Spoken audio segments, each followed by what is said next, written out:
Much I assure you, until heaven and earth pass away, not the smallest letter of the law, not the smallest part of a letter shall be done away with until it all comes true.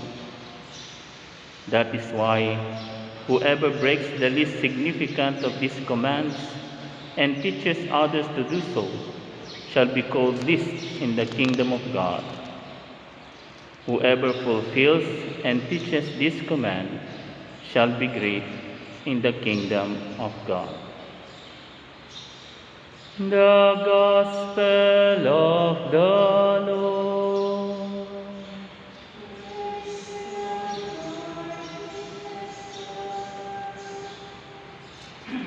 Praise be Jesus and Mary. In the same way, your light must shine before men, so that they may see goodness in your acts and give praise to your Heavenly Father. Diyos maraming naga sa inyong gabos. Good morning po. Today we celebrate a great Franciscan saint, Saint Bonaventure. Tama-tama din, no? Huwebes. Kasi at least, no, Franciscan time, no? And dun sa mga nakikinig sa Franciscan time, you already in some way knew about Saint Bonaventure. Saint Bonaventure, no, his name, Bonaventure, comes from Saint Francis himself. No? Yung pangalan niya, galing mismo kay Saint Francis. Kasi, according to Saint Bonaventure in his Legenda Major, when he was still a little child, he was almost, no, at the brink of death. No? Mamamatay na siya. And thankfully, her mother, no, was very devoted to Saint Francis. And when she heard that Saint Francis was going on that place, no, immediately he ran out and asked Saint Francis to heal her son. And when Saint Francis healed him, he exclaimed, "O bona ventura, O good and blessed adventure or life, no? Or destiny, yan. A good destiny." And really is, no? Because when Saint Bonaventure grew up, he became really almost a good holy person, no? That his professor, no, and his co-friars told, no, that Saint Bonaventure is like a person whom, no, parang si Adam, sabi nga, it seems like Adam did not commit sin to this boy, to this man. Na para bang wala siyang original sin, no? Because of his goodness, his humility, no? And of course, you know, no, he became the Minister General of the order. He was able to reconcile, no, the two difficult parties inside the Franciscan order, no? The spirituals, the so-called spirituals, and the so-called conventuals. Hindi yung conventual ngayon. Yun yung mga friars na in line with the Pope, no? Or regarding the monasteries and the convent. That's why you can't tinawag sila conventuals, no? He was able to reconcile those two, and he made, no, kung nakikinig kayo ng Franciscan time, he was the first who made the constitution of the Franciscan order. Ang tawag po ay Constitution of Narbonne. No? At alam niyo, lahat ng religious order, no, have their constitution. And the constitution is the interpretation of the rule of each congregation. No? So gusto niyong malaman, no, kung ano yung life ng isang congregation, you just not look only the rules, no, but also the Constitution. No? Kaya, kaya wag po kayong masyadong maniniwala sa iba. Kailangan pumunta kayo sa rules lang. No. If you want to know a congregation, a religious congregation, an institute, do not look only the rules. Of course, you have to look it, but also look at the Constitution. Because the Constitution, no, is where the church and the order meet. No? Sa Constitution kasi diyan nagsasama yung simbahan, the Catholic Church, and the charism of the order. No? And that's what Saint Bonaventure did. And you know, he does not only reconcile inside the order, he was able to reconcile even the church. No? He was able to participate the Council of Lyons in France. No? He do many things in order that the East Orthodox, no, yung mga nasa East na tinatawag na Orthodox Church, no, Catholic pa rin po, be reconciled to the Catholic Church.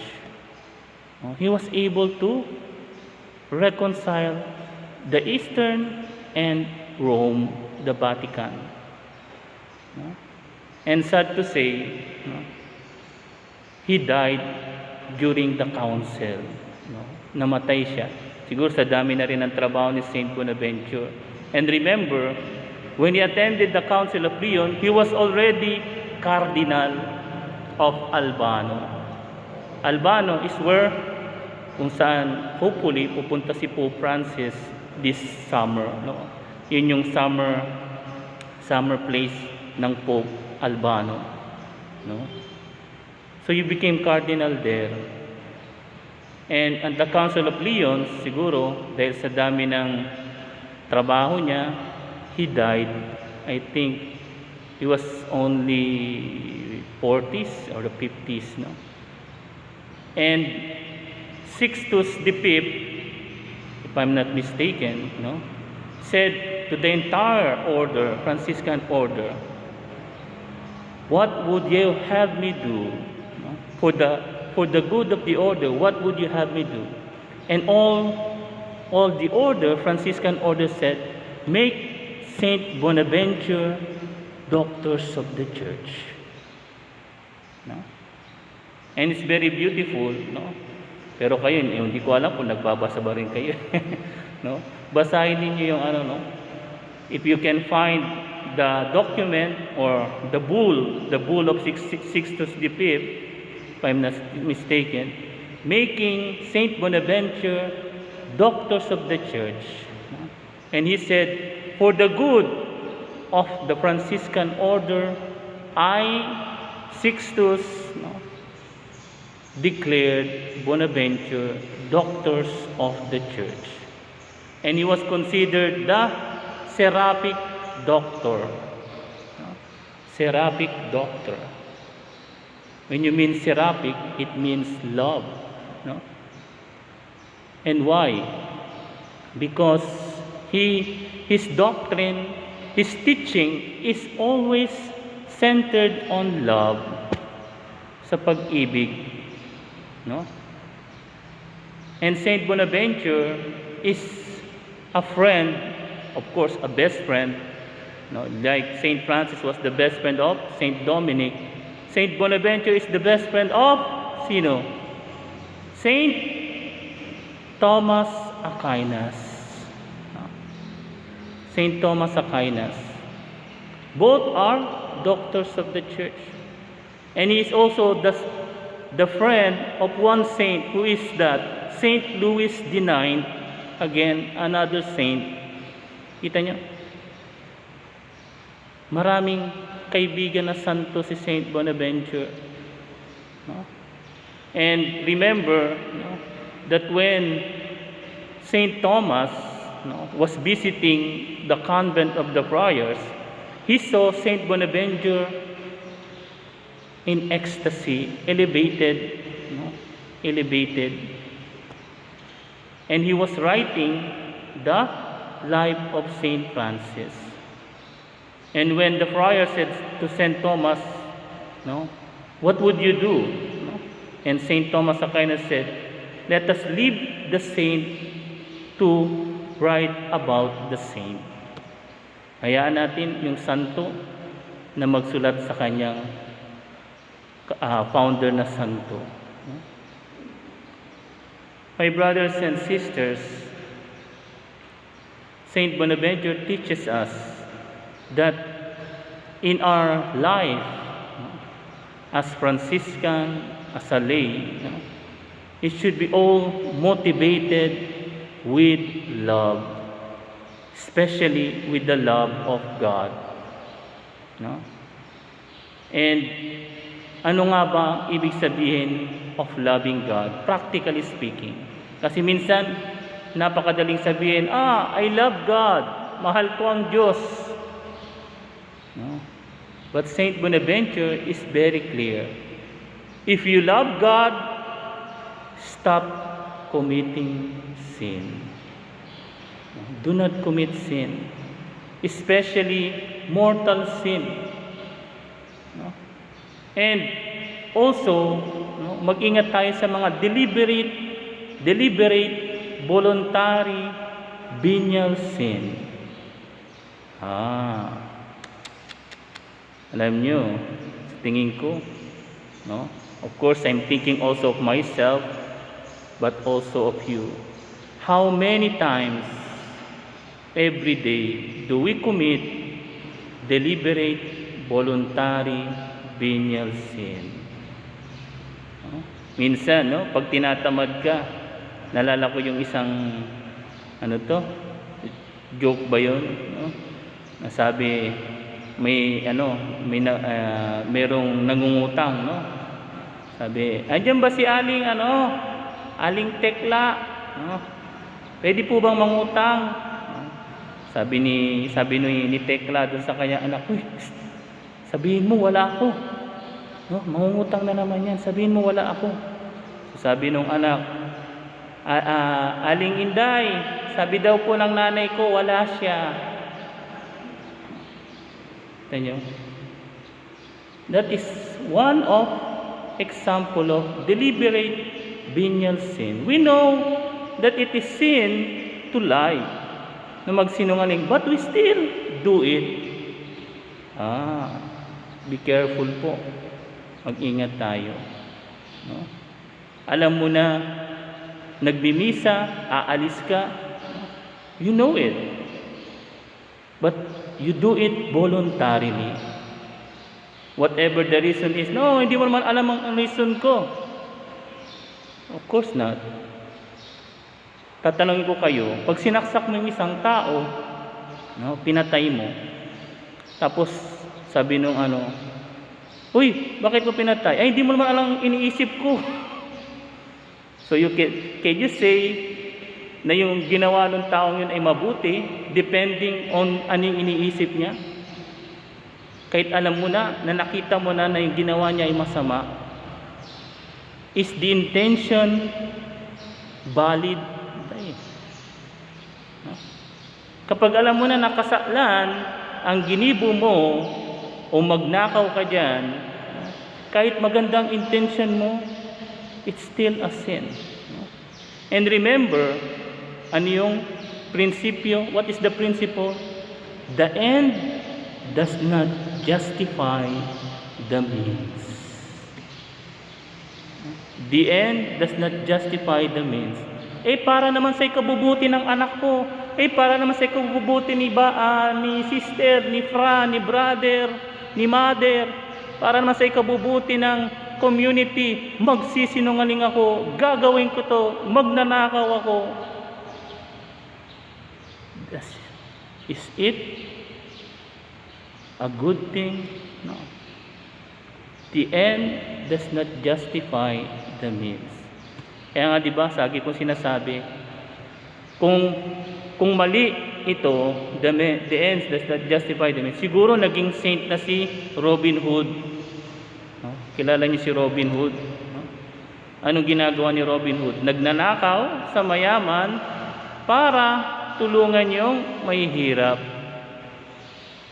Is it good? No. Christian moralities and Christian principle denies the goodness of that action. You cannot do nothing, no, for the good of others doing bad. Katulad, di ba? Anong sinasabi ng mga nanay? Para sa ikabubuti ng nanay, papatayin ko na lang yung bata sa sinapupunan ko. Abortion. Po ba? Euthanasia. Paano yung euthanasia? Patayin na natin yan. Tutay, gulay na yan eh. Gulay na yung taong yan. No? Sa ano na lang?